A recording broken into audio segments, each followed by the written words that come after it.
같이 봅니다. 내 영혼은 여호와를 기다리며 나는 그의 말씀을 바라는다. 파수꾼이 아침을 기다리보다 내 영혼이 주를 더 기다리는 참으로 파수꾼이 아침을 기다리보다 더하다. 이스라엘의 여호와를 바랄지어다. 여호와께서 내 임재하심과 풍성한 속량이 있으니 그가 이스라엘의 그 모든 영에서 속량하시리로다. 오늘 말씀은 바라보며 기다리며 기도하라 라는 제목의 말씀을 가지고 같이 은혜를 나누겠습니다. 보통 사람보다 훨씬 더 많은 세월을 살아왔고 그 누구보다도 더 많이 기다려 봤을 것이고 누구보다도 더 오래 기도를 해왔던 올해로 106세가 된 연세대 철학과 교수인 김영석 교수라는 분의 시가 있습니다. 그 시는 이렇습니다.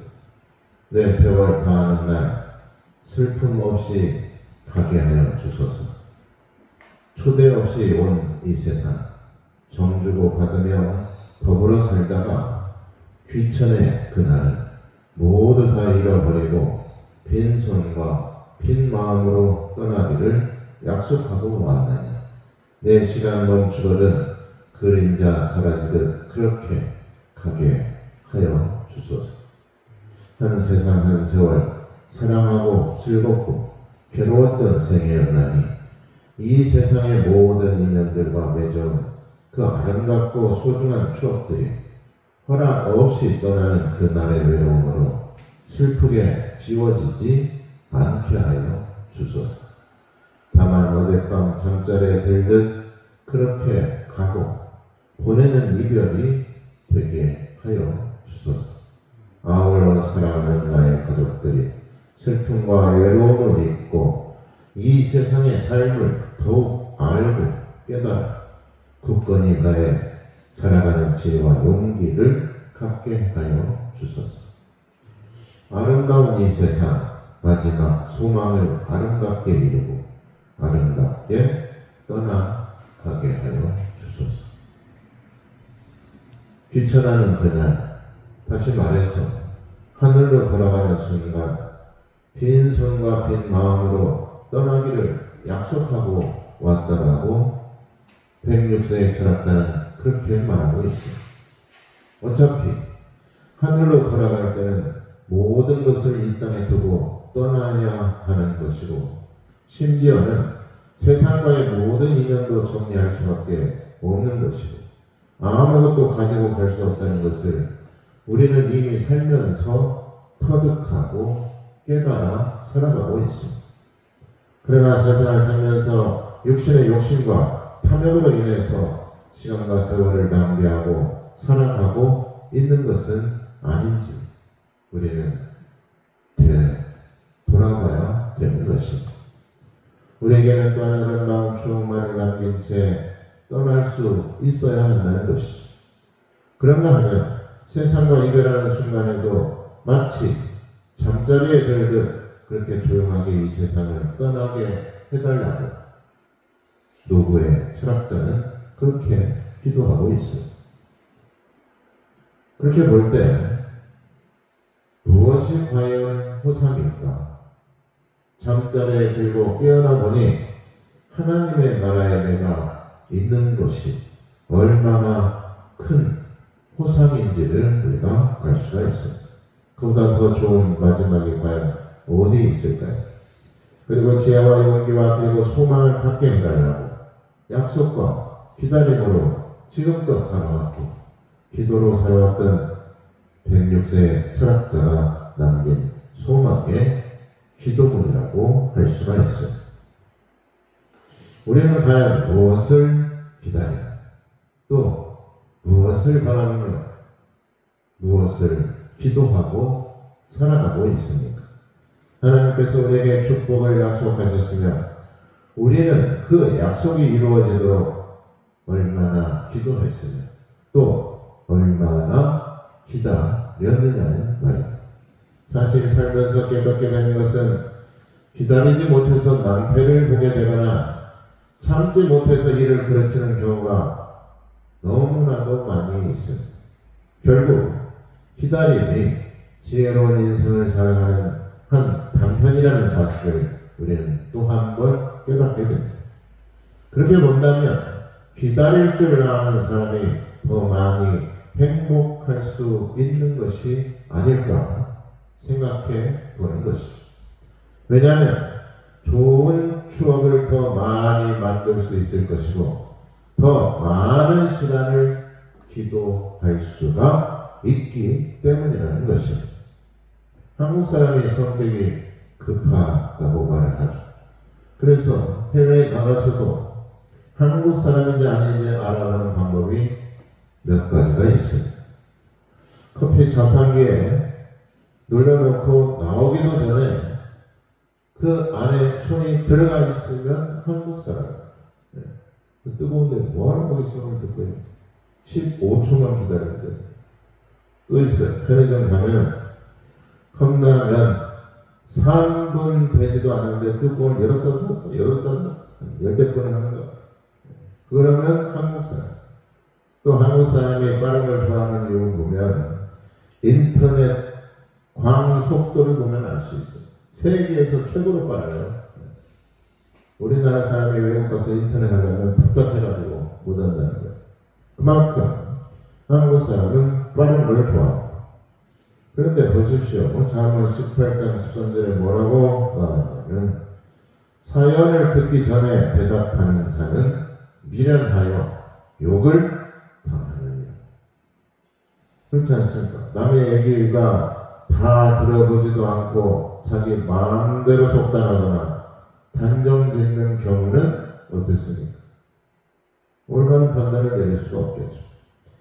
그러면 오해와 실수를 하게 되는 것이고 한 번 실험을 하면 다시 주워 담을 수 없기 때문에 내가 바라고 원치 않는 결과를 초래할 수도 있게 되는 것입니다. 그래서 미련과 욕이 따라오게 된다는 말을 하는 것이죠. 한국 사회에서는 빠른 결과를 요구하기도 합니다. 짧은 시간 내에 최대의 결과를 산출하는 것이 마치 능력이고 그 사람의 재주라고 간주를 하는데 그래서 모든 것을 빨리빨리 하는 것 아닙니까? 그런데 기다려주지 못하는 시대는 덜 성숙한 사회를 만들게 되는 것이고 인간관계를 기계적으로 인스턴트식으로 만들어 버리게 되는 것입니다. 그 결과 사람과의 진지한 대면과 만남이 있을 수 없으며 깊은 대화나 경청의 미덕을 상실할 수도 있다는 것입니다. 그렇게 피상적인 만남과 헤어짐을 반복하게 된다면 약속에 대한 기다림이나 인내의 지혜를 결국 얻지 못하게 된다는 말씀입니다. 잠언의 말씀대로 미련한 사람이 되는 것이고 욕을 당할 수밖에 없다는 얘기죠. 지혜는 기다림에서 오는 것입니다. 조급함의 반대가 뭡니까? 멈추고 기다리는 것입니다. 또한 기다린다는 것은 결국 결과만을 초점을 두는 것이 아니라 거기에 관점을 두는 것이 아니라 과정에 관점을 두고 인생을 바라보고 살아가는 것입니다. 결과뿐만 아니라 과정을 소중하게 생각하고 인내와 기다림을 통해서 더 좋은 기억과 추억을 만들 수가 있는 것이고 더 행복할 수 있는 조건을 만들어 간다는 얘기죠. 그래서 무슨 말이 있습니까? 속도보다 방향이 중요하다. 급할수록 돌아가라 라는 말처럼 조급함의 가장 큰 손실은 인간관계의 신뢰와 인격과 인간성의 상실을 말할 수가 있습니다. 기다려주지 않는 사람에게 그 사람에게 인간적인 교감이나 공감을 기대할 수 없습니다. 또 더 나아가 그 사람을 신뢰할 수도 없는 것입니다. 현실적으로 눈앞에 이 혜택실만을 계산하는 사람에게 어떤 사람이 그 사람에 대한 믿음과 신뢰를 가질 수가 있겠냐는 것이죠. 그러면 우리가 어리석은 조급함을 버리고 인내의 지혜와 기다림으로 살아갈 수 있기를 바랍니다. 이스라엘은 유난히 광야가 많아서 그 나라 전체 국토의 3분의 2가 광야고 사막이라고 할 수가 있습니다. 광야에서 펼쳐진 이야기가 바로 성경의 역사라고 해도 과언이 아닙니다. 그런데 광야보다도 더 무서운 것은 인생의 광야라고 할 수가 있죠. 사무엘상 30장에 보면 다윗이 어느 날 인생 광야를 만나게 됩니다. 목숨을 부지하기 위해서 허겁지겁 몸을 숨기고 있던 블레셋의 시글락성에 아멜렉 군대가 쳐들어왔습니다. 그들은 무지막지하게 성읍을 불사에 맞고 또 아이들과 부녀자들을 포로로 잡아갔습니다. 거기에는 다윗의 두 아내도 포로로 잡혀갔습니다. 백성들 모두가 불안에 떨고 있었고 남은 것은 전투력을 상실한 패전병과 같은 군사 600명 밖에는 없었습니다. 그런데 그 위기의 순간에 다윗은 군사들과 함께 들어가는 곳이 있었습니다. 부솔 시내라는 곳에 들어갔는데 브엘세바 광야에서 지중해 쪽으로 흘러가는 조그만 개천이 있는 곳이고 메마른 땅을 적시는 한 줄기 물과 땡볕을 덮어주는 작은 숲이 있는 그 작은 시냇가에 다윗은 군대를 데리고 들어갔습니다. 그런데 지금 당장 아멜렉 군대와 싸워도 모자랄 판이야.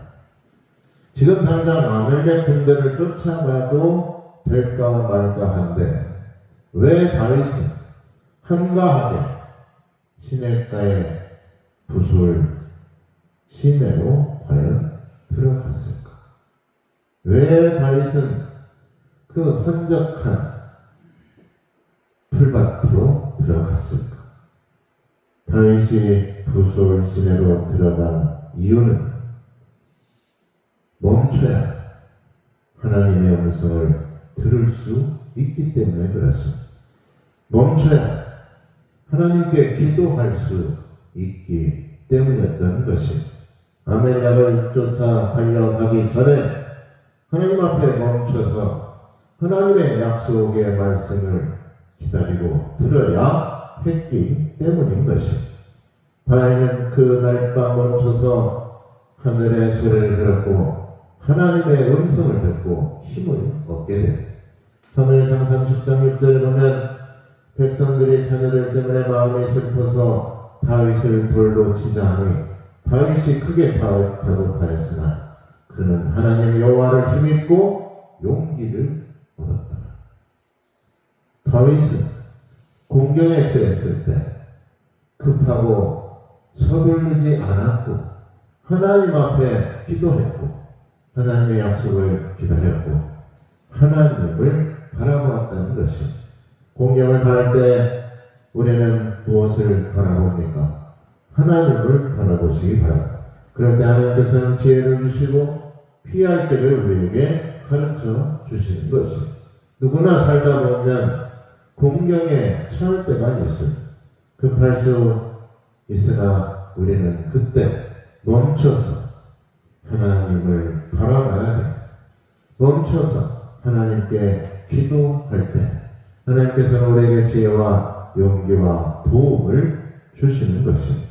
서두르지 말고 하나님의 음성을 듣기 위해서 우리는 기다려야 됩니다. 그래야 만의 광야 같은 세상에서 하나님께서 주시는 용기를 얻게 되는 것이고 광야길에서 지치지 않고 끝까지 걸어갈 수가 있다는 말씀입니다. 급하게 서두른다고 되는 일이 과연 뭐가 있습니까? 그래서 유명한 기독교 심리학자인 칼 융은 이런 말을 했어요.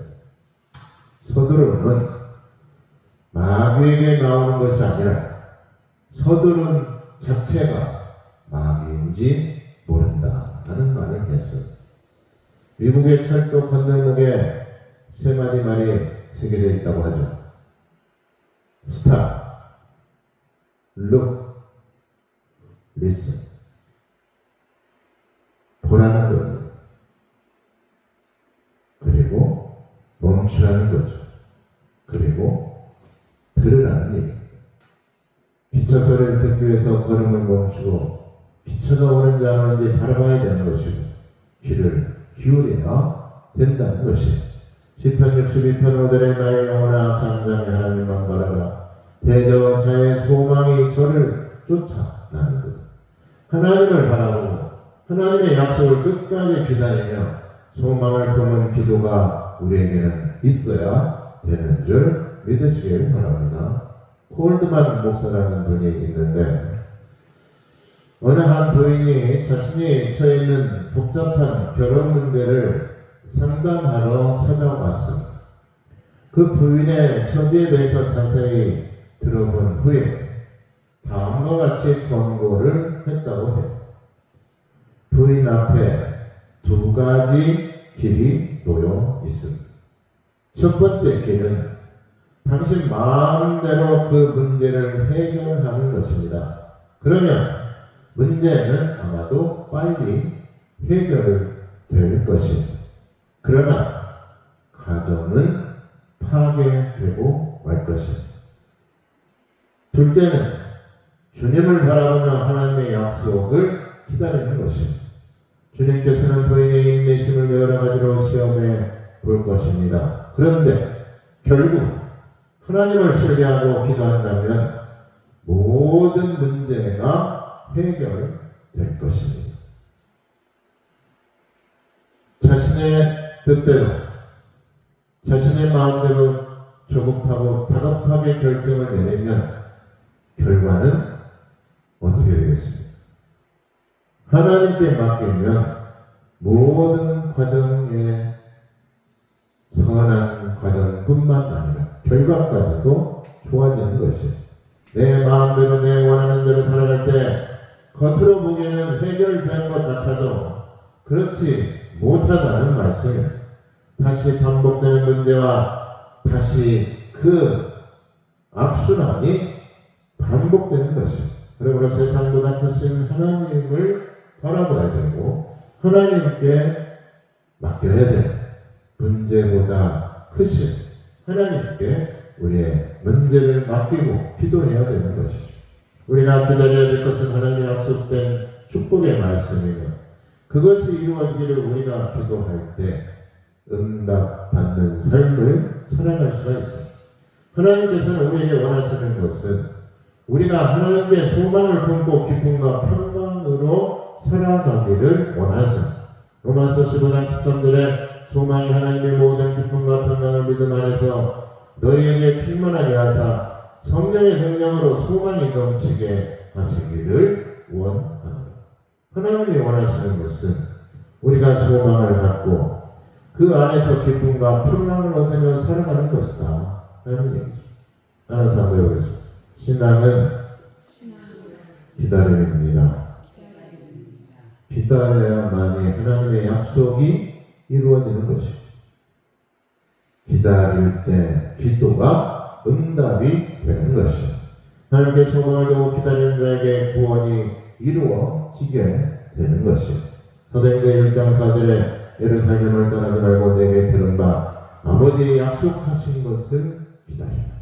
베드로서 3장 15절에 또 우리 주의 오래 참으심이 구원이 될 줄로 여기라. 예수님께서 말씀하셨죠. 마태복음 24장 13절에 그러나 끝까지 견디는 자는 구원을 얻으리라.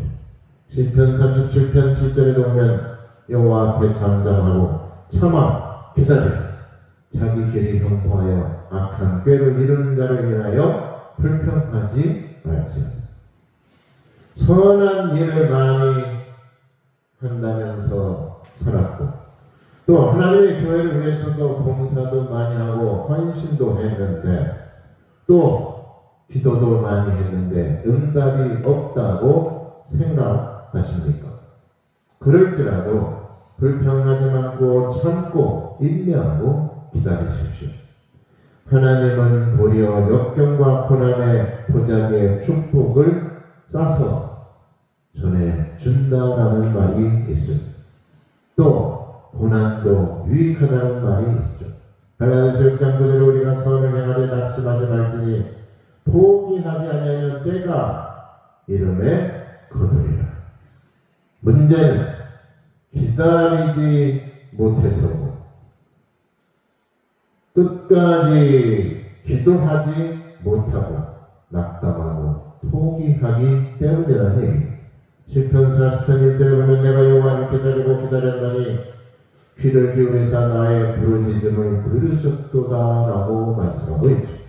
끝까지 기다리고 참고 기도하면 하나님께 응답을 받게 되는 것. 그래서 기도는 멈추지 말아야 됩니다. 기도하기를 쉬는 죄를 범하지 말게 해달라고 사무엘 선지자가 기도했던 것도 바로 그런 이유 때문인 것입니다. 기도하지 않고 기다리지 않는 자는 어디에서도 응답을 받기가 어렵습니다.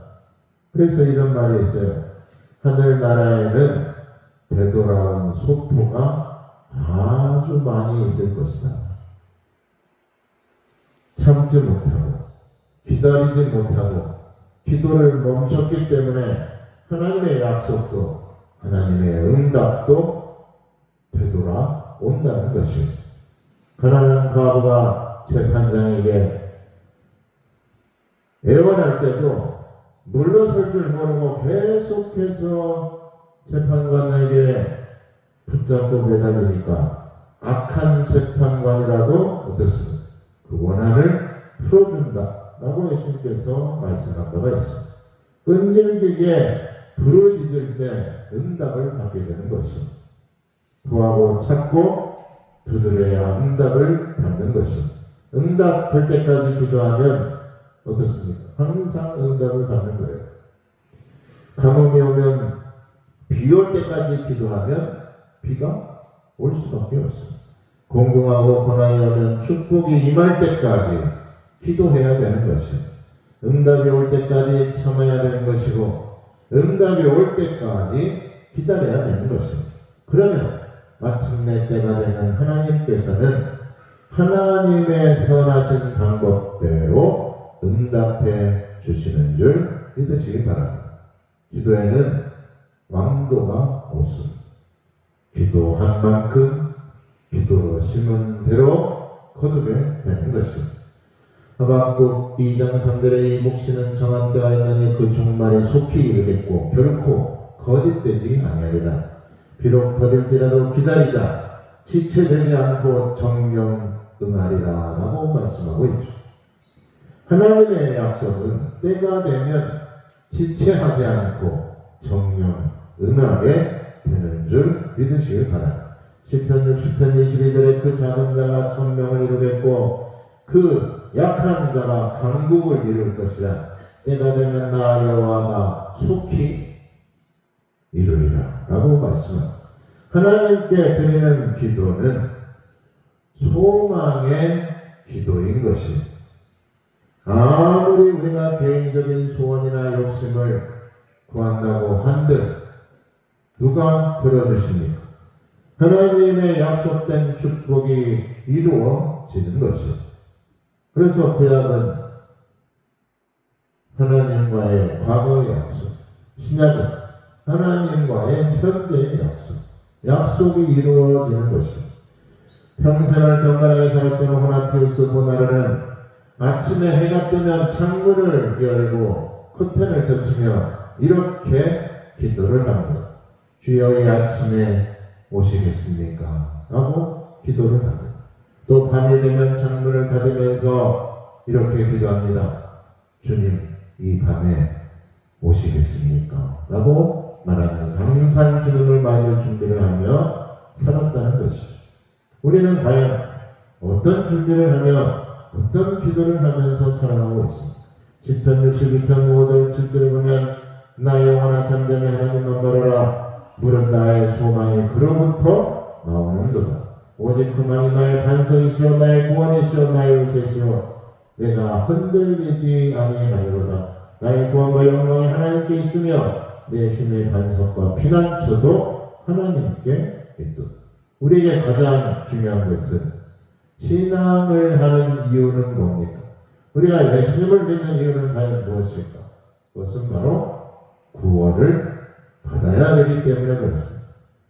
우리의 반석 같은 피난처이신 하나님을 바라보며 그런 하나님께 우리는 기도하며 살아갈 때 우리가 구원을 받을 수가 있는 것입니다.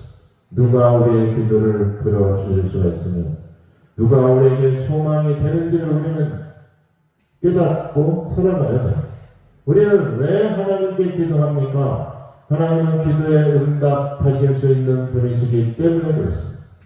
하나님만이 우리의 기도를 들으시는 것이고 우리의 기도에 응답하실 수 있는 살아계신 하나님이시기 때문인 것입니다.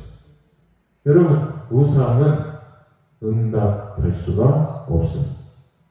자연이나 하늘이나 산이나 바다나 바람이나 구름이 응답할 수 있겠습니까? 오직 이 모든 것을 창조하신 하나님만이 우리의 기도에 응답하실 수가 있는 것입니다. 사도행전 12장에 예수님의 제자인 베드로가 폭군 헤롯에게 체포되어서 투옥된 일이 있습니다. 베드로는 견고한 감옥의 쇠사슬에 묶여 있으며 16명의 병사들이 교대로 그 감옥을 지키고 있었습니다. 베드로는 처형을 앞두고 있었습니다. 이런 절체절명의 상황 속에서 성도들이 과연 무엇을 했을까요? 교회에 모여서 과연 성도들은 무엇을 했을까요? 회의를 했을까요? 그렇지 않습니다.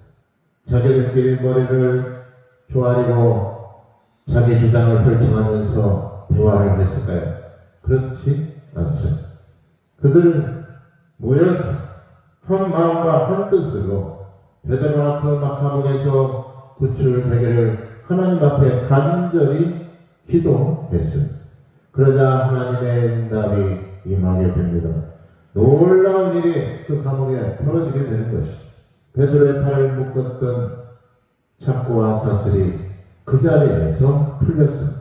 감옥의 간수들이 깊이 잠이 들어 철문이 열리게 되었습니다. 베드로는 감옥에서 구출할 수가 있었던 것이죠.